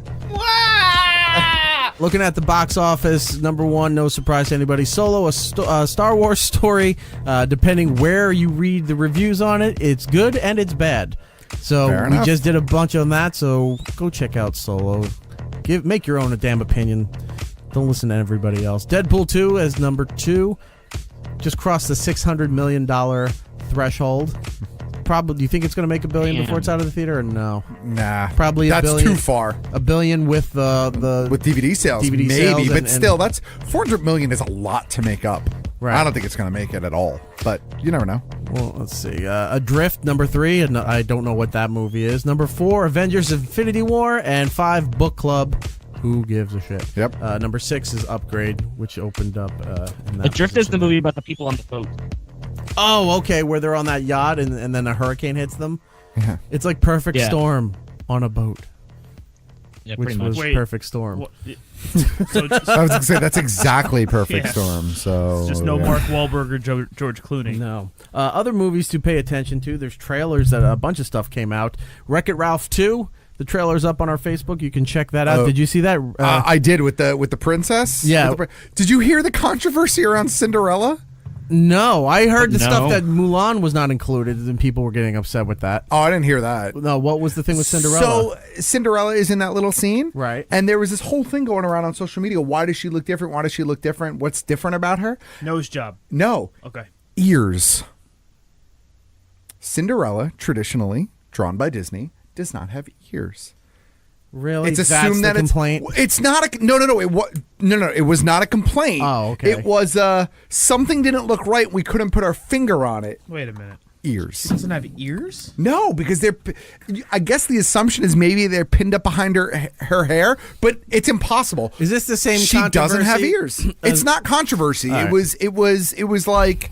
It was just Maybe one that's of why those, she's like, so. Maybe that's why she was so poor. Yeah, She couldn't hear and get a couldn't job. hear anything. Yeah, Holy crap, she doesn't have she ears. has no ears, and in this, And now she's got big Will Smith ears. exactly. And it. So someone photoshopped. See if you can find it. Someone photoshopped the Wreck-It Ralph Cinderella without the ears. She looks so much better Without ears? Without the ears. Wow.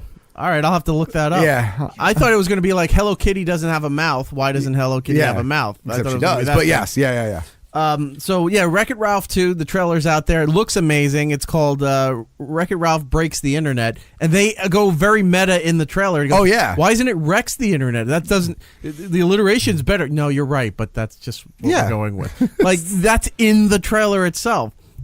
The princesses of all the Disney princesses in there, and then when they go to the internet, all these corporations lent their brand to be used because obviously the center of the internet is Disney World. Right. But you see, as you're going to Disney World, there's Google, there's Amazon.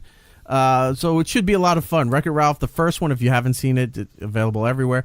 I love the first one. It's one of my favorites. It was great with including a lot of video game properties that weren't tied into Disney. Like you saw Nintendo and Pac-Man and things like that all mixed into there. And they did a great job of bringing other brands to the forefront in this franchise here, unlike Pixels, which was a load of shit. But anyway, Wreck-It Ralph 2, you should check that out. Also, the poster for Lego Movie 2. The trailer dropped also. And then the trailer dropped the next day, where it's called We Come in Pieces, and it shows a Lego astronaut. So it's I didn't see the trailer yet for that one. It's pretty good. I liked it. What's it about? It's weird because it's sort of like Mad Max and then in space also. It's weird. But it is some sort of new Lego something that comes to wherever they're living, and it All right, we'll check out those trailers. But it looks good. The trailer looks exciting. There was some other news. There's Wonder Woman. Oh, we don't need to get into Wonder Woman stuff. Oh, we talked about Roseanne last week about the fallout based on her tweets and the show being gone, and my concern, which turned out to be a lot of people's concern, was the poor cast members and the crew that were losing all their jobs because of this. So now ABC has not confirmed anything. Disney has not confirmed anything, but allegedly there are talks about maybe rebranding the Roseanne show, but around Darlene, which I don't know if that's the right way to go either. Bringing the show back, just bury it. Bury the whole show. I think they should just do the Connors without Roseanne. No, I don't care either way. I mean, like, to me, I'm like, just get rid of it. Like, who cares? Fair enough. Goodbye then. She is gone. The announcement for Gotham season 5, the final season. Is only 10 episodes. It's not a full run. Yeah. It's a cable run. It's not a network run. And then I think they're just trying to be done with it. Are they just speeding through the storylines? No. Like, where is it going to end? Because they can't use Joker. God only knows where it's going to end. I don't really care. What if they did the Sopranos ending, where it just kind of turns black and it just says Gotham? They should just do that right now and not make the movie. It's money. It should end with Bruce making his first Batarang, or just make it some sort of first real step to actually becoming Batman and not just whiny Bruce. All right. Well, they can't use the Joker property, but they can use it in the movies, where they announced that Jared Leto is going to get a solo Joker movie. Did you like the Joker in Suicide Squad? No, but I didn't like Suicide Squad. Yeah, to be quite honest with you. But the Joker wasn't the main, the way the trailers for Suicide Squad showing he was going to be part of a lot of the stuff, and he wasn't. He disappears for most of the movie, then comes back, and now he's a gangster. Yeah. He's part of the Gotti family or something like that. So what are they going to do with this version of the Joker? Is he supposed to be a mafia boss kind of thing, or he's the Joker? He's gonna It's gonna be the Suicide Squad Joker take on him and Batman. He's gonna mail used condoms to his cast members. Exactly. That's it. That's what I decided the other night. We were having a conversation about this in the Geek Stuff Patreon chat room, and I said the entire plot of the movie is going to be the Joker handing out used condoms to the residents of Gotham. That's it. 2 hours of that. Yeah. And then Viola Davis. The movie ends with Viola Davis just bitch slapping him. Or doing the face mush. We can update it. She could just face mush him, and then he could cry, and then the movie will end. Fade to black. I mean, the only thing that it shows now, though, that it might be taken as an older Joker, because they're using Ben Affleck as Batman, and he's an older Batman. I doubt it. Doubt that. No, because Ben Affleck Batman was in Suicide Squad. That's what I'm saying. So it might be it's older Joker. So they're gonna age Leto up, is what you're thinking? No, it's just it might they're be gonna they're gonna it's like Batman ICP Beyond him? Joker. Yeah, maybe. I don't know. ICP. That is true. That was really good. He's a Joker-lo. Yeah, exactly. Yeah. Boo. Joker-lo. Luke Cage is coming back, if you're a fan of the Marvel properties, on Netflix as well. Soon, 2 weeks. In a couple weeks it's back. Season 3? No, 2. Is it 2? Luke Cage 2. If you read the prep, you would know. No, all right. I'm getting because he was in the other Defenders. None of them have made season 3. I lost track because of the Defenders. I forgot because Luke was very involved in the Defenders. He was. I just assumed that was in my head. It was season 2. So this is season 2 here. Now, I like Luke Cage. I know there's a character that Matt absolutely hates. Yes, you could say that. Do you want to explain why you hate this particular character? Just she didn't resonate with me on any level. Well, tell them the name. It's Misty Knight. Right. I hated her in that show. You know why? She was that character that no matter how many times that character was told something and then proven that the something that they were just told is accurate and true, she was written to just be defiant for the sake of being defiant. So a typical... Anyway. No, I did not say that. I was purposefully avoiding that. But, it's like this Death Star is gray. No, it's not. No, but look, it's gray. No, it's not. Here's a gray crayon that says gray on it. It's gray. No, it's not. Here's a gray paint swatch that matches it. It says gray. No, it's not. That's what she was for 13 episodes on Netflix. That was Misty Knight. Well, what if they kill her off in the first episode? That would be amazing. It's not going to happen, but that would be amazing. You're dying. No, I'm not. Yeah, no, I'm not. You have a knife in your chest. She's going to get the robotic arm. She's going to get the bionic arm that she has in the comic books. Okay. In season 2. Well, spoiler. That's coming out in a couple of weeks. It was in the trailer. But let me ask you about Cloak and Dagger. I've heard nothing but great things about it. Okay, I don't know a lot about the property. I do know it was supposed to be on another platform. Wasn't it supposed to be Hulu? No. It was it is technically on Freeform, which is Disney's direct streaming service. Right. But because Disney owns Hulu, don't they? No, ABC owns a portion of it, Hulu? like Fox and NBC so does. Hulu is streaming it. Okay. So Freeform is the online platform, but if you have Hulu, you can watch it. Okay. I've heard nothing but great reviews. What is Cloak and Dagger?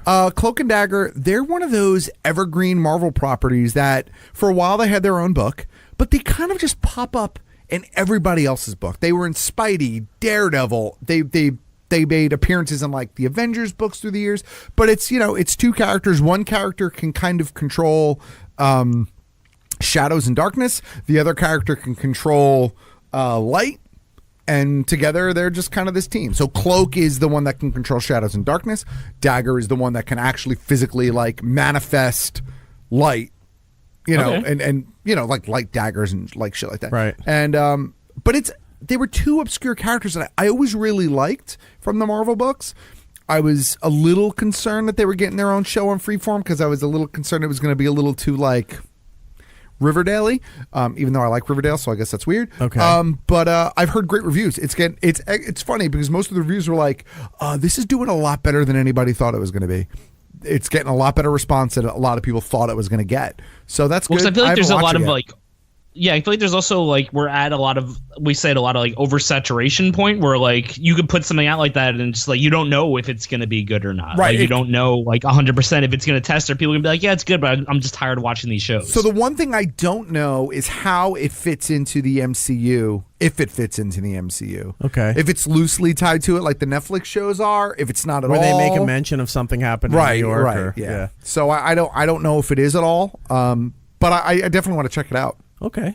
Well, I'm interested in it because I don't know anything about it other than what you just told me. So I definitely want to check that out.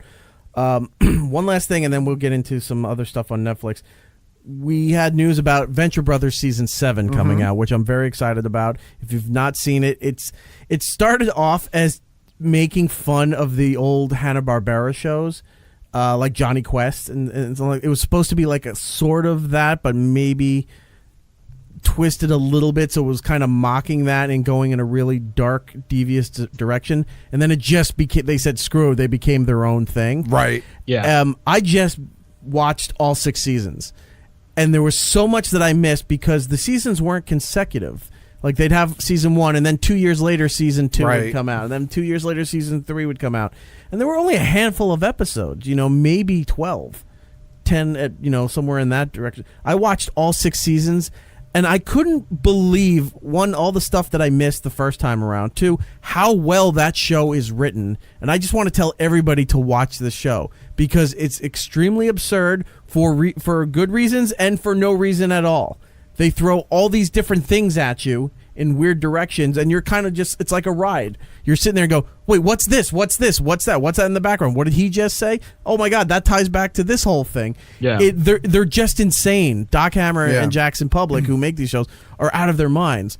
But if you watch these shows, it's so amazingly well done. So I can't say enough that if you haven't had a chance to, I don't know if Adult Swim has all the episodes up, but the DVDs are out. You can stream them. Watch all 6 seasons of The Venture Brothers. I'm telling you, it is worth the watch. Just very, very, very, very quickly. Cloak and Dagger is in the MCU. But it's much more like the Netflix. It's kind of like just... this stuff's happening in the correct. While we're existing over here. Gotcha. All right. Tony Stark used his cloak as his series, like cloak, lights off, and he's like, all right. It's amazing how well Disney is at connecting all their properties. Cloak, yeah. Cloak on, cloak off. Oh, the cloaker. Yeah. So let's talk about some stuff that popped up on Netflix here. One, we've been talking for at least a year now, The Toys That Made Us. I loved season 2. Season 1 was 4 episodes, and a couple of them featured our pal Randy from NECA Toys. Yep.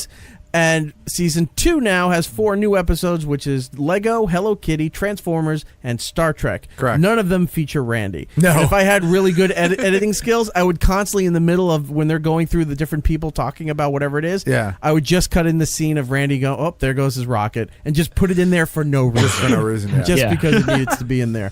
I loved all 4 of them. The Star Trek one really stood out to me because now if you're into Star Trek or collectibles or anything like that, if you're not, it's totally fine. You can still watch it and enjoy it and follow along. My and know wife what they're watched talking them about and loved it. People who are collectors, you would think, first off, why Star Trek? Why would they put that in there? They don't have a lineage, a very extensive toy line like all these other products do, and that's why it's in there. That's the story, because it shows you of how they didn't know anything about licensing and merchandising when the original TV show was out.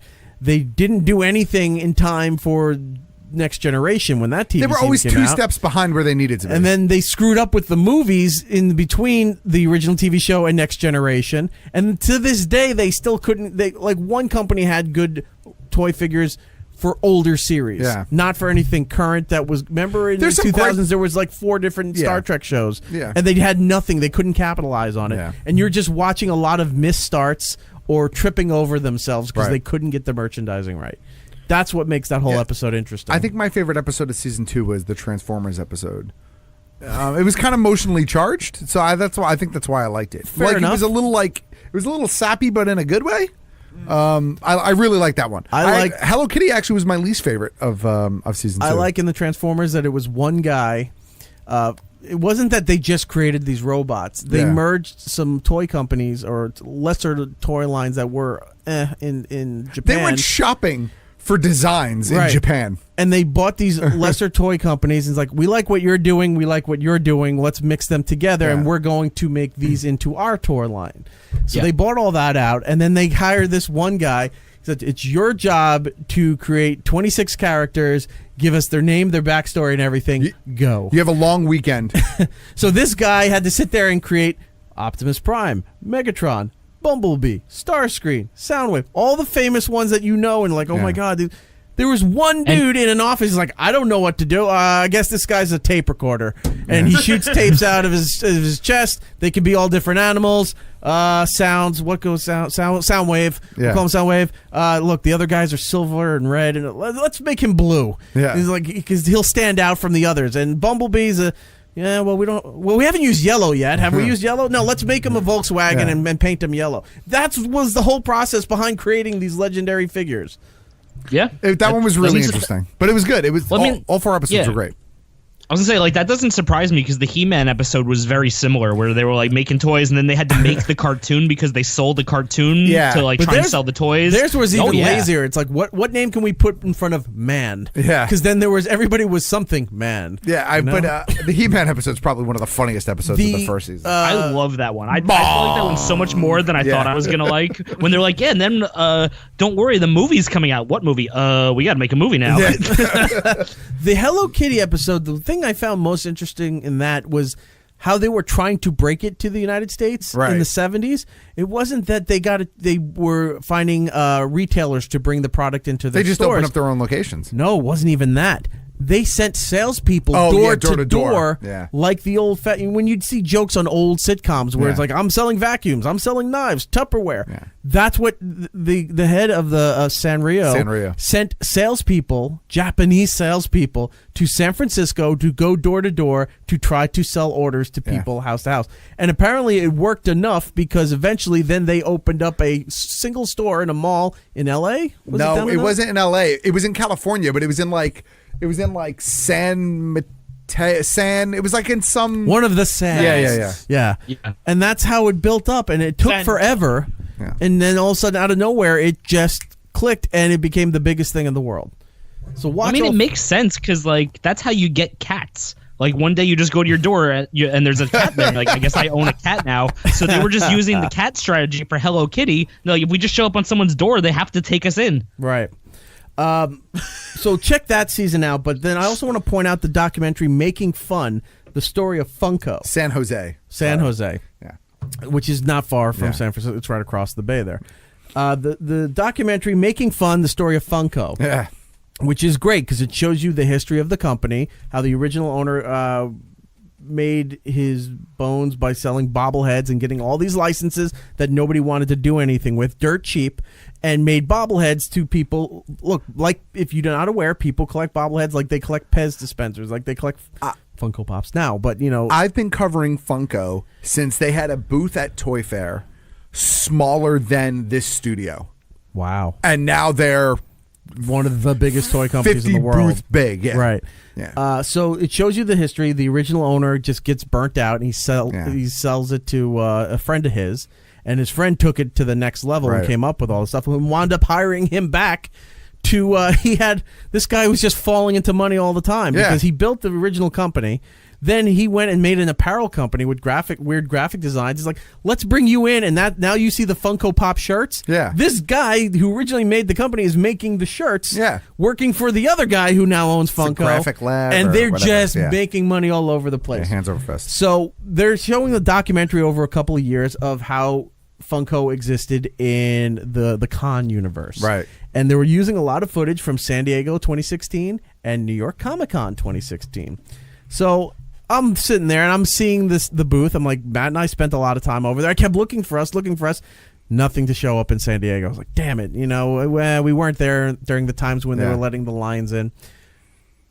Fast forward a little bit to the New York Comic-Con, and they're talking to one guy, and he's in the booth, and he's on the show floor there. Yeah. He's talking about something, and then lo and behold, I see Matt and Gittles, right? And I go, get out. And as the camera's moving, there I am, and there's our buddy Mark. Mark, yeah. And all of a sudden, there's all four of us just doing our interview while it's on the Funko documentary. Yeah. So I was like, there's your Easter egg. We are part of the Making Funko documentary. We made it, Ma! So now you need to go and look for it on I've been buying Netflix. these giant boxes of dollar cereal with all the royalty checks I've been getting.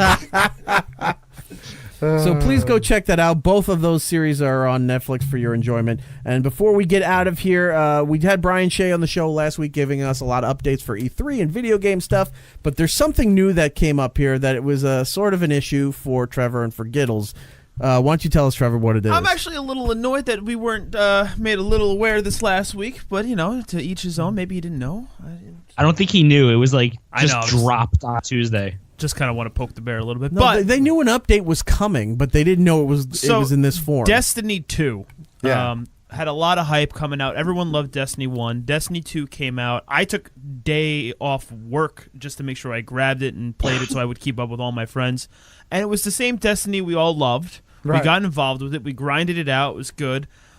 But you spent $60 on it. You know? Like you do. Or you can go ahead and just straight up do the $100 early, and you get the next 2 DLCs. It's not going to add up to more. Yeah. And I did it for once, and I never do this with the video game, but I was so into Destiny 1. I was promised so much with Destiny 2, and I kind of fell off it before the second DLC came out because it was a little too much like Destiny 1. Like, I liked it, but the grind got repetitive, and then the next raid came out, and it was not nearly as involved. And yeah, it was like one room, almost. You know, I'm used to the raid taking like 2-3 hours, and you have fun, and you got to solve all these puzzles. It was the second raid, and but within 45 minutes, we were done. Right. And so I kind of fell off. Even when the next DLC came out, I didn't even do it. I didn't even try it. So everyone's like, "Oh, Destiny year 2.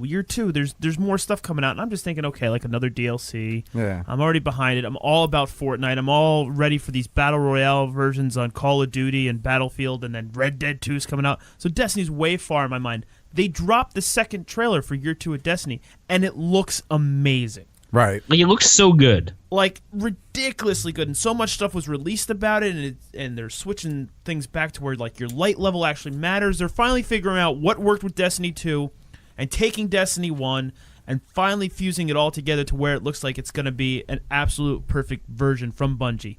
This is why I'm going to say a hard pass to it, though. Like, I'm not even interested in it. It's $70. Okay, but let me ask you this, though. I know that's for a one DLC. Yes, but well, from what I'm reading, it's like for It's for like the DLC and like it's for like the whole season pass for it, pretty much.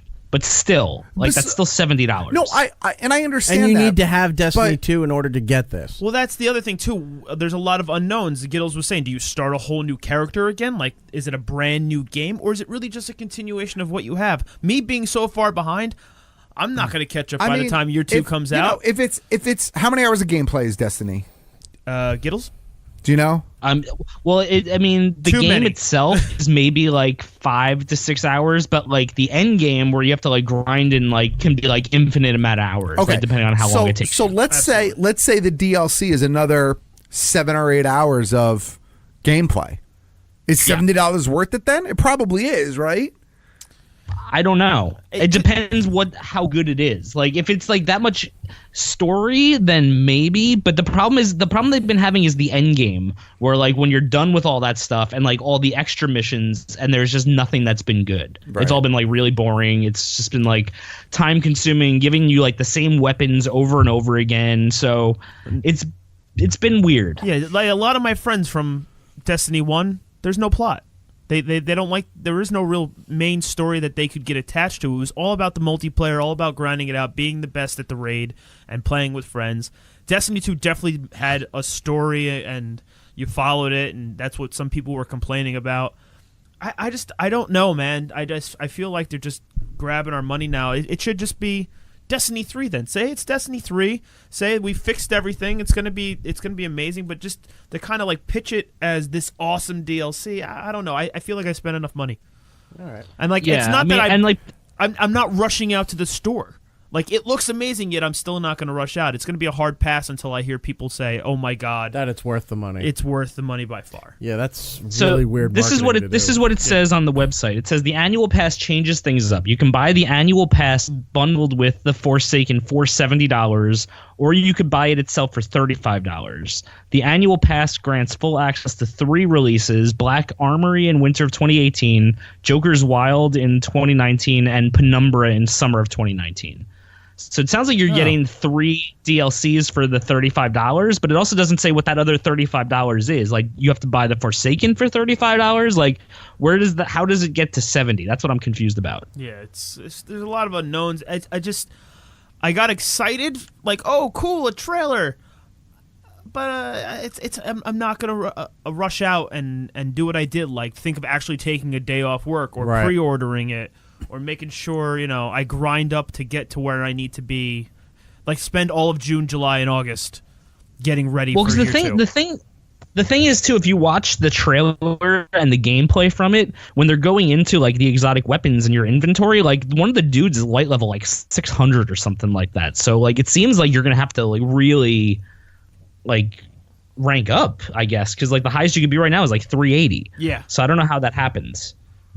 It's going to be a lot more grinding, and I think I'm kind of over it, and I think that there's a lot of that in the last year, like that's kind of where we're trending away from the grind a little bit, with the whole with Erik Nagel. Yes. Okay. But like with like the battle royale games that you see, like you can play them for free, and then you could upgrade yourself just by looks or good gameplay. I don't usually buy the games with all the added stuff, those collectible things with the game.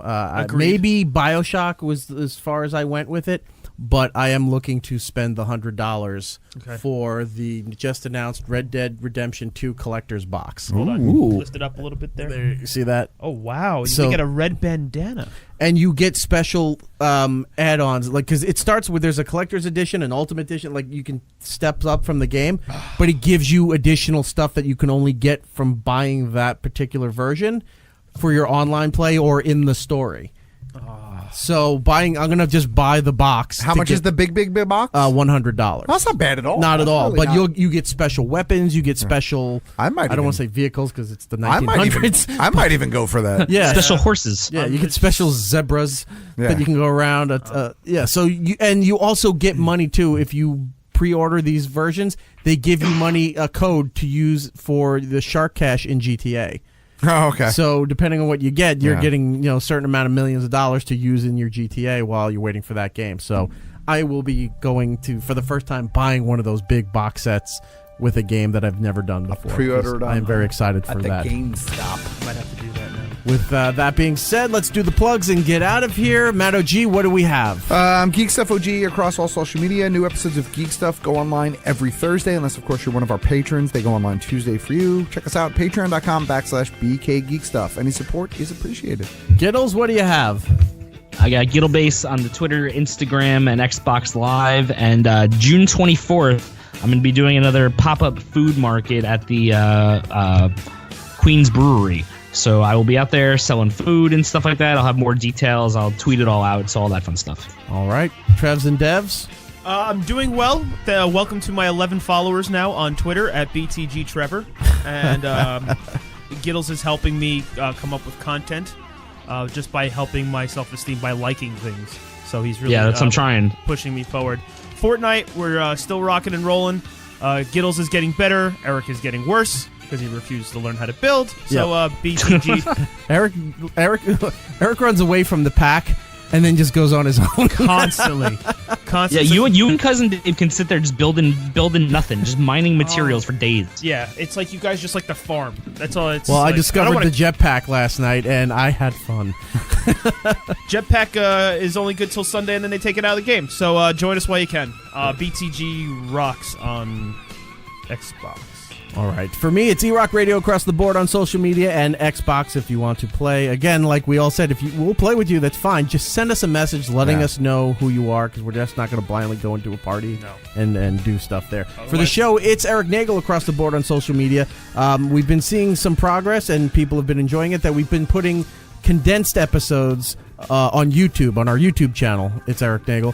Now, if you want the full show, you're listening to it right now, but you get all the content, the music, the bonus time that we put into the show, all the extra stuff by getting it off the show feed. But if YouTube's your thing, you want to do it at work, it's a condensed version of the show, and you can follow it there. That seems to be doing well. Subscribe to that channel. We do appreciate it. Otherwise, tell 2 friends so they can tell 2 friends, etc., etc., etc. Are you playing video games right now as we're getting out of here? No, I'm playing with a little arm nub. Okay. Fair enough. It's personal. All right, that's it. Until the next time, everybody. Be excellent to each other. And we'll be seeing you. It's Erik Nagel. And that's all the time we have. Follow the show at It's Erik Nagel on Twitter, Facebook, and YouTube. Unless we do something stupid or something better comes along. We'll be back next time.